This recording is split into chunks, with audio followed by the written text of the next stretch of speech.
Thanks for having me, man. You're a New Orleans Saint. How does it feel? It's amazing. I'm pumped to be a Saint. Congrats on signing with the Saints. Really exciting times. I know a lot of BYU fans are stoked about the Taysom Corbin connection there.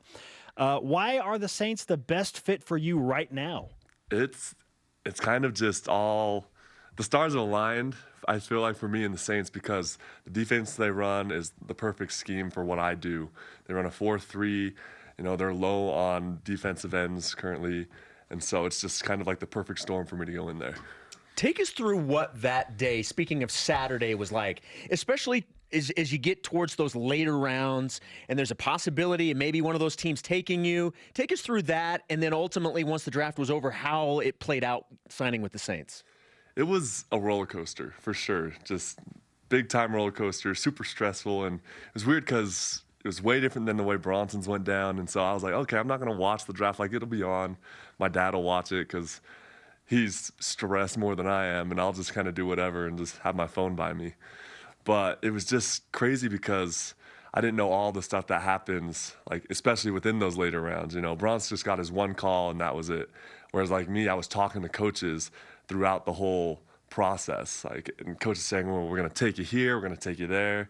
And it was just a roller coaster because it's like, you know, my family was like, okay, the call is when, you know, but literally I had like 5 or 6 calls. And so it was a roller coaster. Okay. And so there's a scenario where you're being told you're going to be taken in the 6th round or the 7th round. And so, and then it doesn't happen. So how do you process all of that? I don't know. You just kind of roll with the punches type of thing, you know, and that's exactly what happened. Teams like, oh, we're going to take you here. It didn't happen. They're like, all right, next round. That round comes around. And then right before, like, you think, oh, this has got to be the call because it's right before their pick. And they're like, hey, we got to go a different direction. Sorry about that. And it's like, all right. Like, holy cow. Yeah, so, but you just kind of like, you're just kind of in the moment. And so you just kind of process it all. So once the draft's over and you realize, okay, we're going to go the free agent route, what happens? What was the timeline? How many teams contacted you? How many teams were you kind of deciding in order to sign with, that ultimately then deciding to go with New Orleans? There was a couple teams. In fact, it was funny because during the whole thing, my agent and I are talking, because they're talking to him as well, like, hey, we want him to sign him, you know, and the 6th round is when it started to heat up where teams are calling it about free agency, like not just picks, just like free agency. And so then you start looking at depth charts. And so that was kind of my deal. My agent had me do is like, I want you to have your computer open, looking at all the depth charts and seeing what defenses you're going to fit in best so you have the best opportunity. And so there's probably a good, like throughout the whole process, there's probably 6 to 10 teams that like kind of, you know, fluctuated on how much they wanted me and what they wanted me to do. So you ultimately, obviously, decide on the New Orleans Saints. You said the stars aligned, so it became a clear answer. Oh, yeah. But during the initial mix, were there any other teams you're like, maybe? And if so, who were those teams? So I thought Green Bay was going to pick me. Okay. That's who I thought was going to draft me. Okay. But then that didn't happen. I know there was a chance with the Falcons, whether with free agency, but then it was weird because I had a deal with the Rams. Like as soon as the draft ended, I had a deal with them. And while the deal was being processed, like literally my agent calls, he's like, all right, you're St. Louis, or not St. Louis, you're an LA Ram, congrats. I hang up the phone. Literally a minute later, I get a call from the Saints D-line coach, and he's like, don't move a muscle. We're going to get on the phone with your agent. Like, we want to make a deal. And I was like, okay. And so literally, so for a good minute, I was a Ram, you know. That is unbelievable. Yeah. Well, hey, let's be honest. Either one, I mean, we're talking about the NFC Championship game for either team. Yeah, you're in pretty good shape either way. Oh, yeah. So I was excited. So let's say, and your buddy Ziggy Ansah is considering the New Orleans Saints, the Seahawks, the Ravens, the Bills. What if Zig ends up in New Orleans and it's you and Taysom and Ziggy? What do you think about all of that? Oh, man, that'd be crazy. It'd be crazy because it's like crazy enough to know one guy on the team or just anyone, any kind of relation. But to have guys that you've known over the years, that'd be awesome. So I'm assuming you've talked with Taysom since this happened. Have you? What's the conversation with Taysom been like and being teammates again? It was just basically, you know, he hit me up and he's like, hey, man, we're excited to have you. And, you know, Taysom's such a good dude. He's awesome. And so it was good to, you know, have him reach out and hear from him. And he's like, hey, if you need anything, let me know. And I'm just excited to see them all down there. Sure. What kind of interaction had you had with the Saints and their staff and their scouts leading up to the draft? I personally hadn't had any.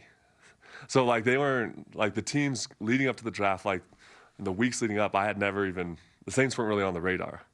Isn't that how it goes? Yeah, exactly. It was, and that's what was crazy, you know, like I hadn't heard from any of their scouts. Like, of course, I think I filled out one of those, you know, just a general question they called, like, hey, what's your number, yada, yada, yada, but no real, I don't know, connection with them up until that point. Wow. So what's the schedule then moving forward with the Saints? When do you go to New Orleans? I mean, there's obviously off-season camps that you'll be participating in. What's the plan over the next couple of weeks and months with New Orleans?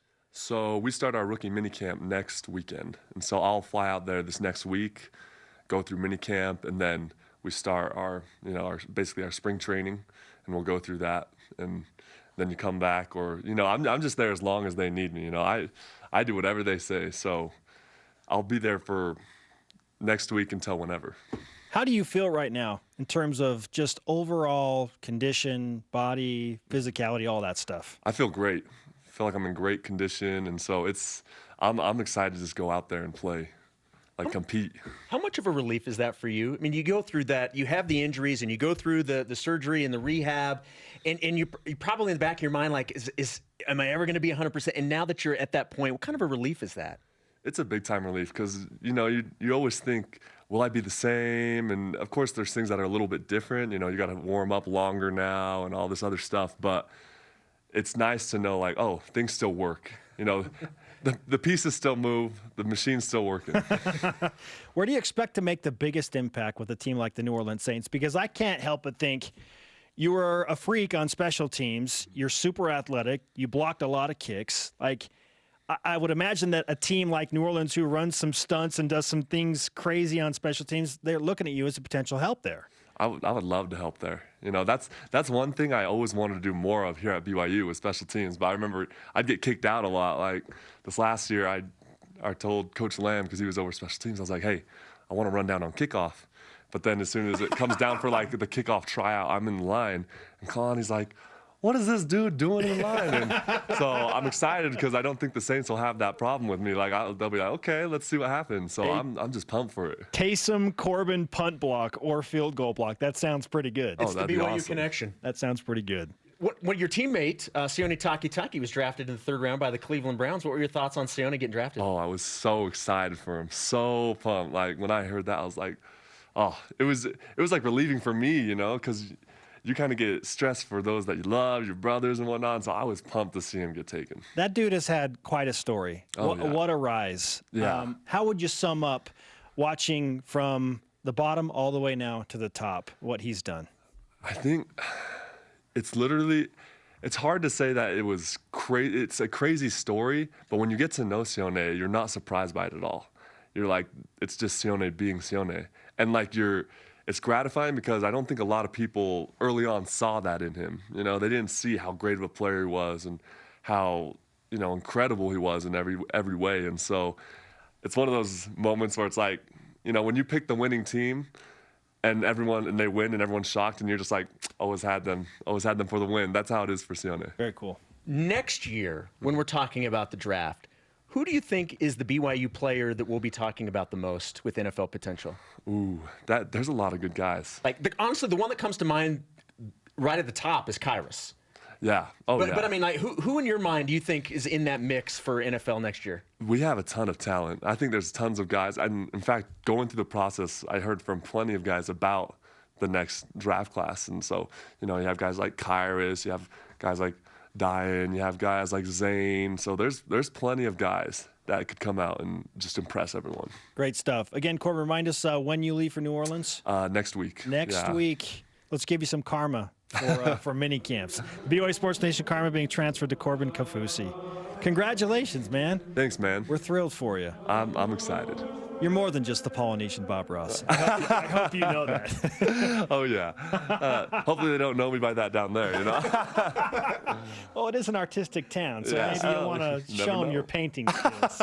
I don't know. Good food down there, too. Well, that's what I hear.